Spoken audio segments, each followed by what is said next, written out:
I'm about to tell you some good news for a change, some great news in fact, some hope for a vaccine and for a treatment for the coronavirus. And it's hope that comes because of Western medicine, because of the Western scientific method. That's one of the great gifts of Western civilization. But speaking of Western civilization, first I've got to say something a bit less hopeful. Nearly 1,500 years ago now, in Constantinople, now called Istanbul, in Turkey, the Roman emperor built the biggest Christian cathedral in the world. This one, the magnificent Hagia Sophia. For nearly 900 years, Christians worshipped there, the most important Christian church in the East.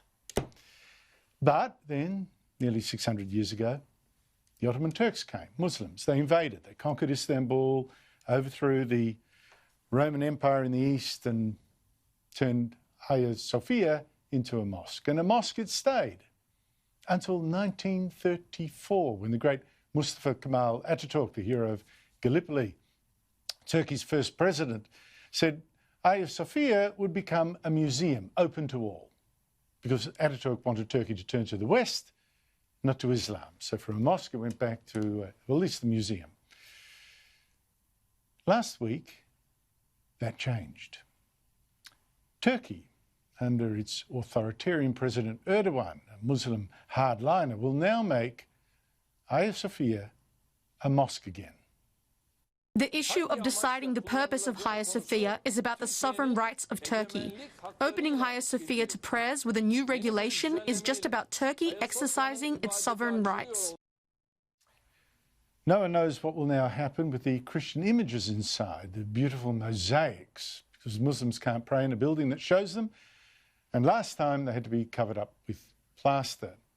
Now this news has come as a shock, and not just because here is a key military power, Turkey, a member of NATO, rejecting the West. It's also a cultural shock to Pope Francis, for one. Il pensiero a Istanbul.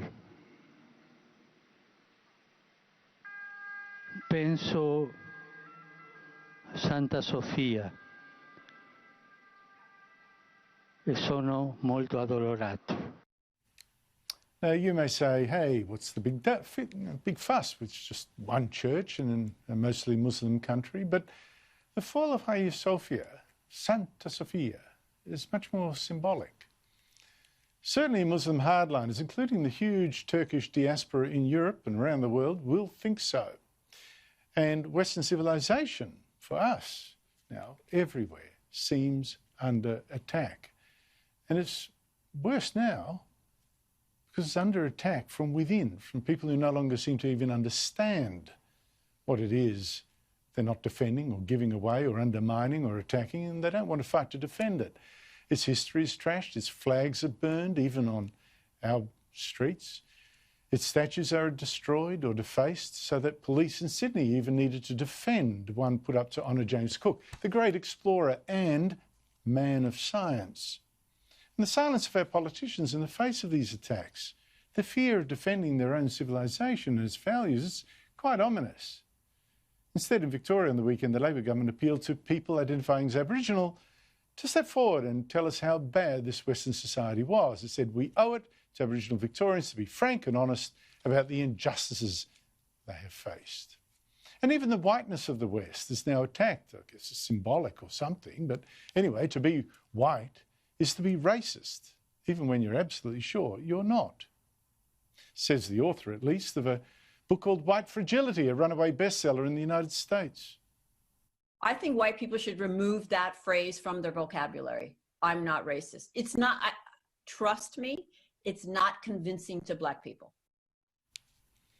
Okay, so Turkey turns Hagia Sophia into a mosque again.